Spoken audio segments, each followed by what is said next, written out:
You know, when you picture a hostage situation, you probably you imagine something straight out of a Hollywood thriller. Right, yeah, like an isolated cabin in the woods. Exactly.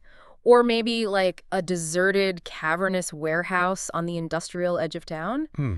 There is this built-in expectation of physical isolation. Oh, absolutely. I mean, we sort of comfort ourselves by thinking that true danger only happens when we are completely cut off from society. Well, it's a very natural assumption to make, right? We rely on the idea of a geographical barrier between the victim and the rest of the world Mm, because it neatly explains why help doesn't arrive. right. It provides this logical reason for the absence of a rescue. But consider what happens when that barrier isn't physical at all. Hmm. What if the prison isn't a remote cabin, but a normal, everyday house in a really densely packed residential neighborhood? A scenario where the isolation is entirely psychological and social, Yeah. where dozens of people, neighbors, casual visitors, even the parents of the captors, they know exactly what is happening behind a unlocked door.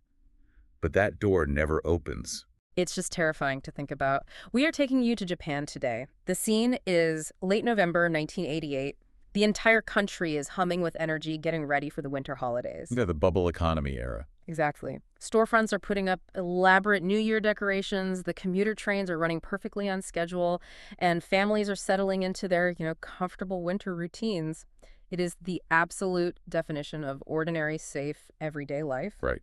But just behind a perfectly normal residential door in a crowded ward of Tokyo, a 17-year-old girl named Junko Furuta is trapped in a 40-day nightmare. It's a case that profoundly shocked the Japanese nation Yeah, and, well, it continues to echo globally decades later. it really does. For today's deep dive, we are pulling from a massive stack of sources: investigative journalism from the era, translated Japanese court documents, and some really comprehensive historical retrospectives. And we need to establish a very clear baseline for our mission today. Because if you look up this case online, you will inevitably stumble into a dark corner of the internet that focuses entirely on the graphic violence. Yeah, treating it almost as morbid shock value. Exactly. And we are absolutely not doing that. We are not here to detail the physical torture. Our mission is to examine the anatomy of a collective systemic failure. We want to understand the mechanics of how this happened. How did social silence, paralyzing fear, and ignored warning signs allow a tragedy to unfold in plain sight for over a month? Right.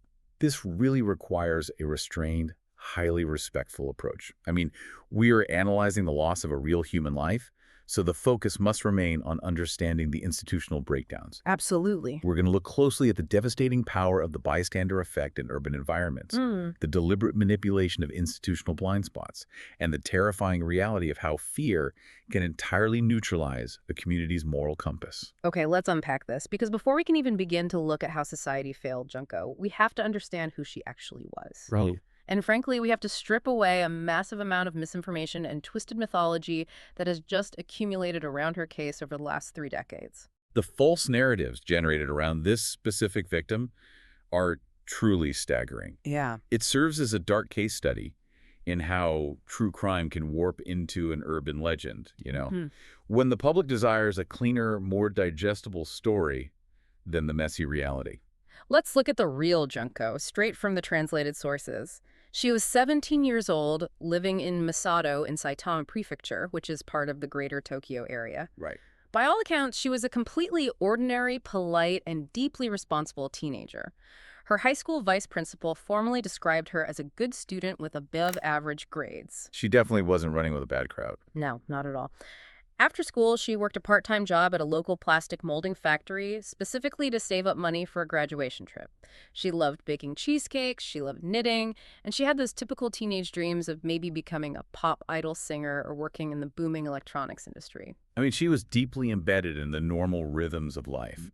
She was just months away from her high school graduation, standing right on the precipice of adulthood. And there is a specific detail from the sources that really humanizes her and simultaneously shatters one of the biggest internet myths. She had a 23-year-old boyfriend, a construction worker, whose pseudonym in the investigative reports is Kawamura. Right. They had been dating for nearly a year. On November 23, 1988, just 2 days before she was abducted, it was his birthday. She had spent weeks hand-knitting a black sweater for him. Wow. Yeah. She gave it to him, asked him to wear it, and they went out bowling to celebrate. 2 days later, while riding her bicycle home from her shift at the factory, she vanished. That detail about her established relationship is so crucial. It directly dismantles the most pervasive, stubbornly persistent myth in Western media about this entire case. The rejection narrative. Exactly, the rejection narrative. If you read about this case in English forums or watch online videos, an overwhelming majority of the time, you will be told that one of the main culprits, a boy named Hiroshi Miyano, had a massive crush on Junko. The story always goes that he asked her out, she politely rejected him because she wasn't interested, and this entire 40-day ordeal was a highly calculated, targeted revenge plot. Which is completely false. The translated Japanese court documents, where Junko is referred to objectively as victim E, are unequivocal on this point. The culprits did not know her. They had no prior relationship, no unrequited crushes, and no history of interaction. You know, I've been thinking a lot about why these specific myths spread so easily and stick so hard in the public consciousness. Why do you think that is? I really think it's because we desperately want to treat real life like a movie script. We have a psychological need to invent cause and effect narratives. Oh, totally. Like a rejected crush makes sense to us. It functions as a neat plot device. We cling to that false narrative because the alternative is absolutely terrifying. Right. The alternative means there was no grand overarching motive. Exactly. It means she was just a random girl riding her bike in the wrong place at the wrong time. We build that narrative wall to convince ourselves that if we just don't reject the wrong person, or if we follow the right rules, we'll be safe. Yeah, we constantly seek rationalizations for irrational violence.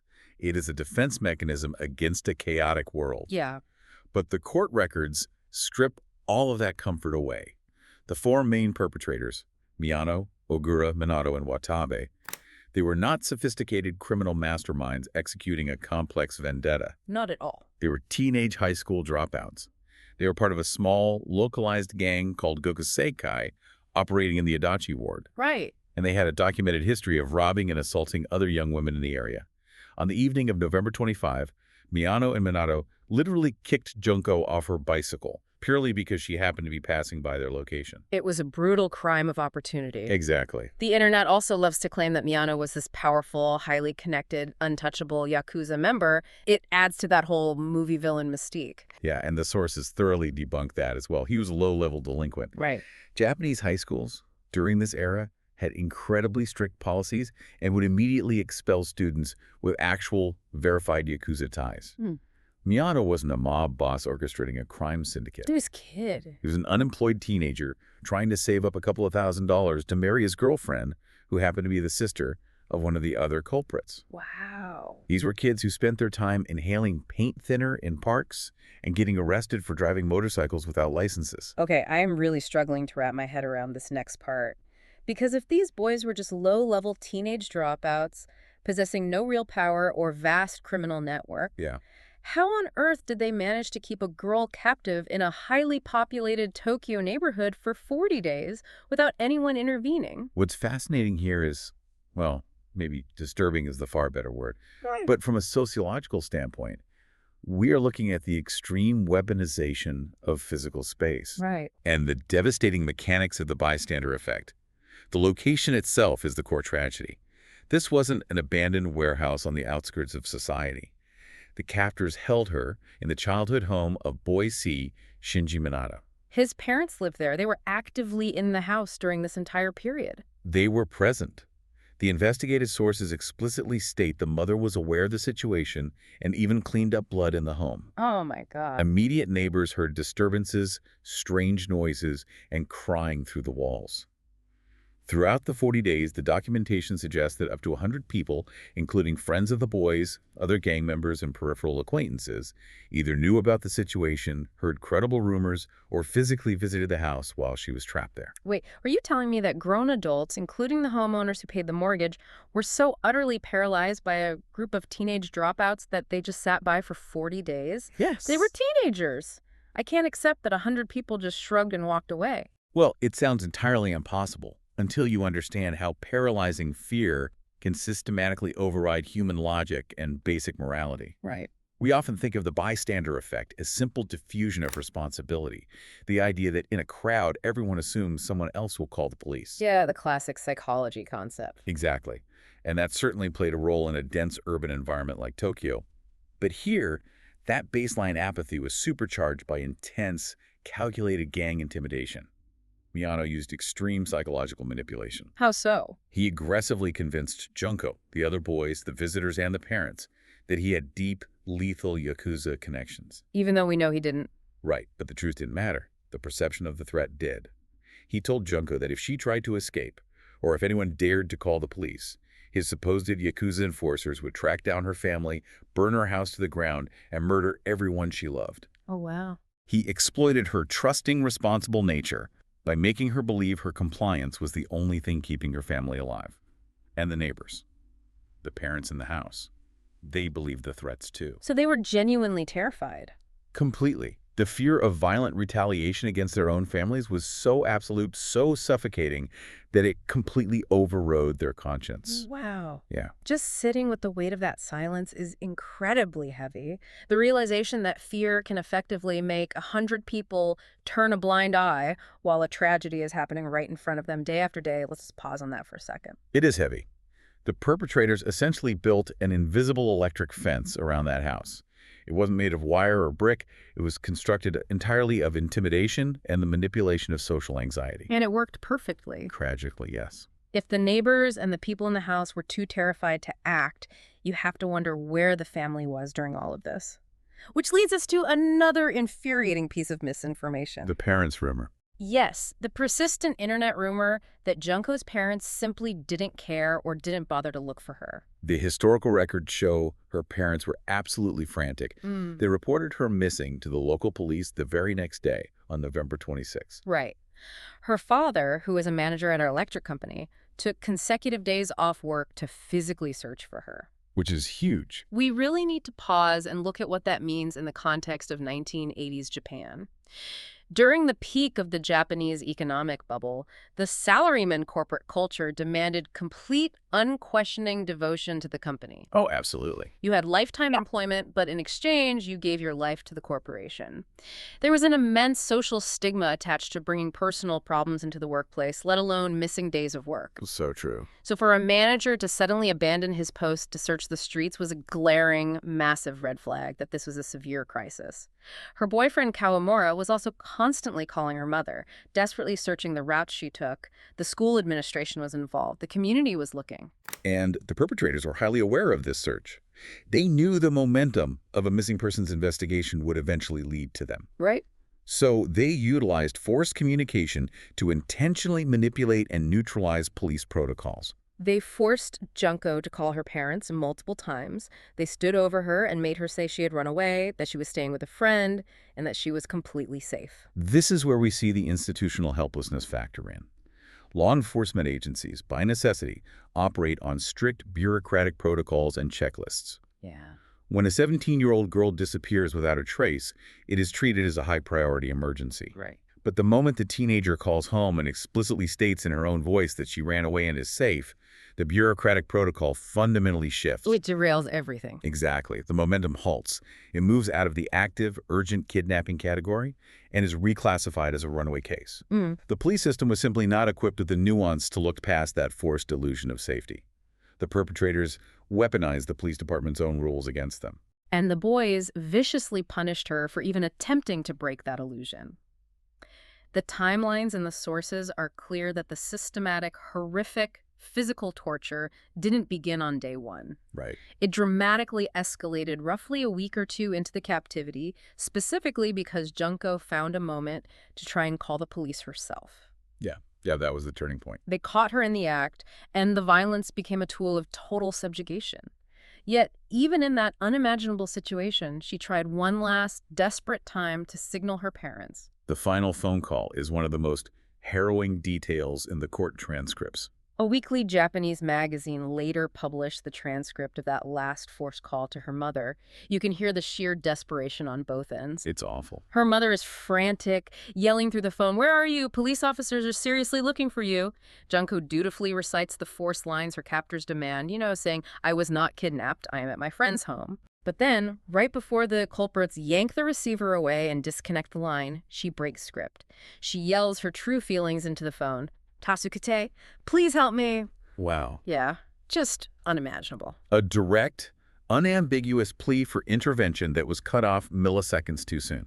And because the institutions were already operating under the sluggish runaway protocol, trapped by their own administrative inertia, that final, desperate cry wasn't enough to instantly break down the doors of that house. No, it wasn't. The days just kept ticking by. We are moving into late December now. The weather is turning bitterly cold. Outside that house, life is marching forward. Just completely normally? Right. Stores are putting up katamatsu, the traditional pine and bamboo decorations for the new year. People are gathering, eating mochi, celebrating the holidays. The contrast is sickening. Life is completely normal right outside that window. But inside, the window for intervention is rapidly, permanently closing. The medical evidence indicates that as December turned into January, Junko's condition had deteriorated past the point of return due to severe malnourishment, the untreated injuries, and the relentless escalation of the violence. We are honoring our promise not to detail the violence, but on January 4, 1989, the 40-day nightmare finally ended. Right. The sources note that she choked on a piece of traditional jelly candy called yokan, which she was given right before a final beating. Her last recorded words were expressing the immense physical pain she was in. She passed away at just 17 years old. And even after her death, the system didn't catch them immediately. The boys concealed her body in a 55-gallon drum, filled it with wet concrete, and dumped it in a reclaimed industrial tract in Kodo Ward. They fully believed they had gotten away with it. They really did. The only reason this crime was ever uncovered was a total fluke of police work. Weeks later, deep into January, the police brought in one of the boys for questioning regarding an entirely unrelated minor crime. During the interrogation, the pressure mounted, he cracked, and the hidden truth about Junko finally spilled out. When the police excavated the drum and the horrific details hit the national press, Japan experienced a wave of collective trauma. But that trauma almost instantly mutated into a fierce national outrage squarely aimed at the Japanese justice system itself. Because the perpetrators were minors. Exactly. To understand the outrage, you have to understand the history of Japanese juvenile justice laws. Right, the 1948 Act. Yes. The Juvenile Act of 1948 was drafted in the immediate aftermath of World War II. It was designed for a totally different era, aimed at protecting and rehabilitating the massive population of war orphans who were turning to petty theft just to survive. That makes sense for the time. Right. The entire philosophy was rooted in rehabilitation, not punitive justice. It heavily restricted sentencing for teenagers, shielding them from the harsh adult penal system. But this wasn't petty theft. No, not at all. But in 1989, the public looked at the sheer, premeditated scale of this crime, the 40 days of systemic, torturous cruelty, and felt that this archaic law was effectively protecting sadistic killers far more than it protected the innocent victim. The statements these boys made in court only poured gasoline on that fire. When questioned by the police about her death, Boy C, Shinji Minato, the one who lived in the house, he coldly stated, "To die here was her destiny." It's chilling. Boy B openly admitted he saw she was getting weaker day by day, but shrugged and said, "I didn't care if she would die or not." Despite this glaring lack of remorse, they received sentences that the Japanese public viewed as shockingly lenient. It ignited fierce legislative debates that continued for years, eventually leading to revisions in the juvenile code in the early 2000s. It forced an entire country to grapple with very uncomfortable questions about criminal accountability. Like, where is the line? Exactly. At what point does a crime become so severe, so devoid of humanity, that age should no longer offer a legal shield? If a judicial framework cannot deliver justice that matches the weight of the crime, is the system itself fundamentally broken? Which brings us back to the present day. Why are we talking about a case from nearly 4 decades ago? Why does this matter to you listening right now? Right. It matters because it serves as a stark, glaring reminder that an ordinary community isn't automatically a safe community just because the lawns are manicured and the trains run on time. The true, enduring horror of this story isn't solely found in the acts of violence. It is found in the complicity of the silence. Yeah. It's the chilling realization that evil doesn't always hide in the dark shadows of abandoned buildings. Sometimes it operates right in the middle of a crowded, sunlit neighborhood, completely shielded by the fear, the social paralysis, and the willful ignorance of the people living right next door. Silence always has a terrible cost. And we owe it to Junko to remember her as a human being. Not as a sensationalized true crime headline, not as a cautionary horror story to frighten teenagers. She was a person. She was a daughter. She was a dedicated classmate. She worked hard at a factory. She baked cheesecakes. and she lovingly knitted sweaters for people she cared about. She deserves to be remembered for the vibrant life she lived and the future she was building, not just the horrific way it was taken from her. And she certainly doesn't deserve the disrespectful, fabricated myths that the internet continues to peddle. Right. Just to put the final nail in the coffin of how ridiculous those internet stories get, there's a widespread rumor that she played a game of mahjong with her captors, won the game, and that's why they got mad and killed her. I've heard that one. It's another subtle way people try to blame the victim, implying she was participating in a game gone wrong. Which is absurd. The historical sources completely eradicate that notion. Misato played mahjong with his gang subordinates, lost money to them, and then sadistically took his resulting anger out on her. Junko was entirely too weak, injured, and malnourished to engage in a complex, fast-paced gambling game like mahjong. It's just one final example of the internet trying to force a digestible narrative onto senseless brutality. So we strip away the myths. We look at the hard facts. We see the systemic failures, the missed warnings from a desperate father, the rigid institutional protocols that blinded the police, and the terrifying, paralyzing power of the bystander effect. And as we close out this deep dive, examining the anatomy of this collective failure leaves us with something incredibly uncomfortable to consider. What's that? This tragedy unfolded in 1988. It happened in an era when people physically interacted with their neighbors daily, long before smartphones, before social media, before the internet fragmented our attention. Yeah. So the question we have to ask ourselves is this. In our modern world, where we are constantly digitally connected to thousands of people online, where we scroll through endless feeds of global information, are we actually paying any more attention to the very real, quiet cries for help behind the physical doors right next to us? That is a really tough question. Or have we just invented new, highly sophisticated ways to look the other way?